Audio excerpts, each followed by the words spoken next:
Hello, my friends. Erwin McKen for ErwinMcKen.com. Welcome to today's show. I'm excited that you're here. I wanted to cut this video. It's the weekend, and this is something I want to give you because I think it's going to be a valuable resource. It's going to be some information that you can help to do what I feel is a very, very critical thing if you're going to have better relationships, and that is how to resolve.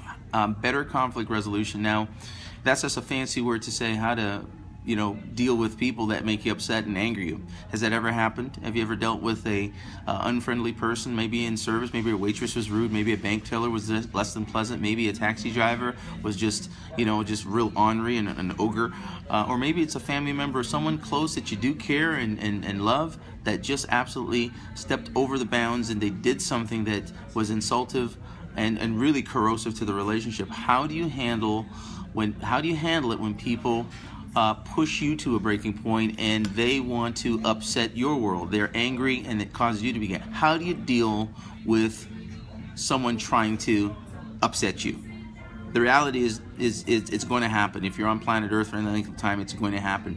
But I believe there's a couple things you can do to have better conflict resolution in that instance, and it will actually serve you long term and help the other individual. So the first thing, there's four quick things that you can do if you ever find yourself in a situation where you are losing your cool or your calm and getting upset. The first thing is to just breathe.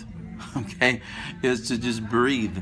And I learned this from my very good friend and mentor, is you want to be the calming force in a volatile situation.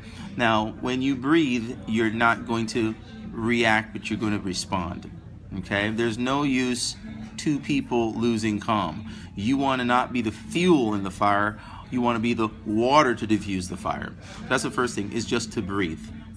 The second thing is to think about the fact that just think about what may have pushed this person to this boiling point. We are human.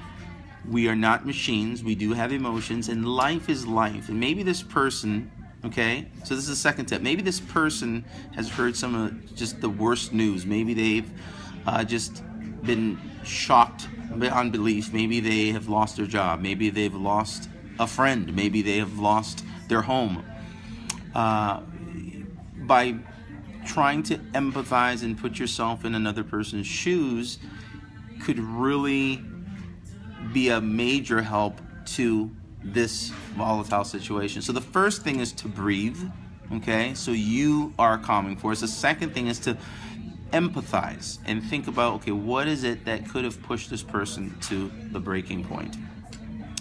The third thing is to ask yourself in that moment, okay, what can I do? What can I be? How can I stand for this person? Maybe I just need to listen and have them just, spew everything and let it all come out. Or maybe I need to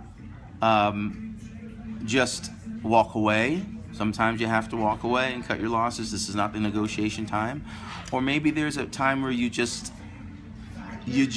say, listen, I understand, and I'm good. You're not going to fight them. Whatever it is how can I be for this person? How can I stand for this individual? Because a lot of times when we're attacked, the natural inclination is to attack back. That's reactive. But if you can pause in that moment, this is step 3, and just say, how can I be for this person? Maybe if I don't speak words and I just listen and I remain expressionless, maybe that will be the thing that soothes the situation. Or maybe I walk away and live to fight another day, as they say. Okay, that's the third thing.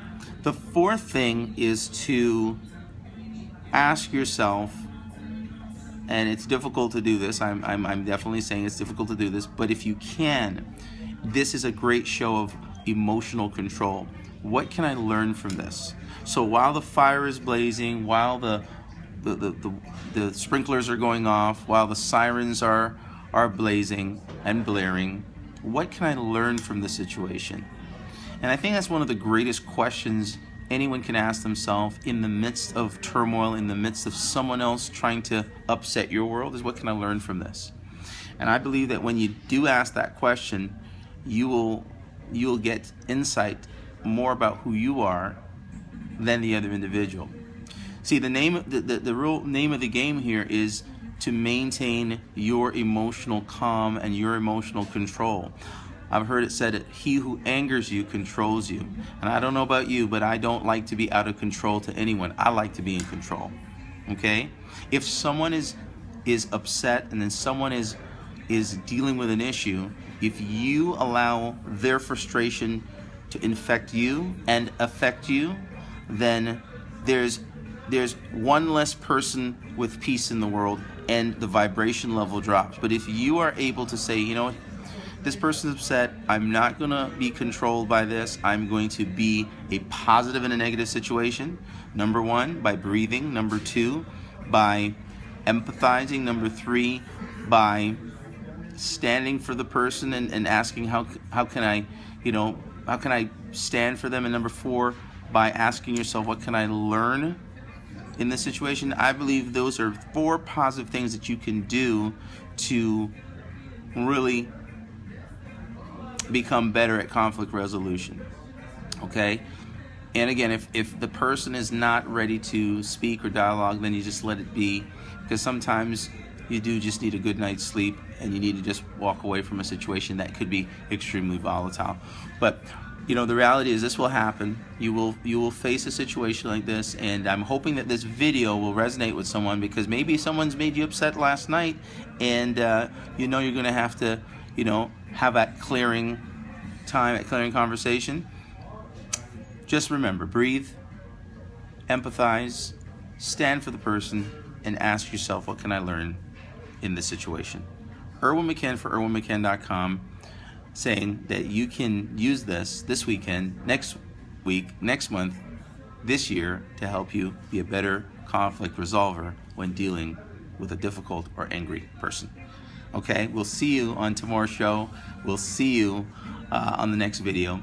And again, you have a stress-free, powerful day. We'll see you guys. Bye-bye.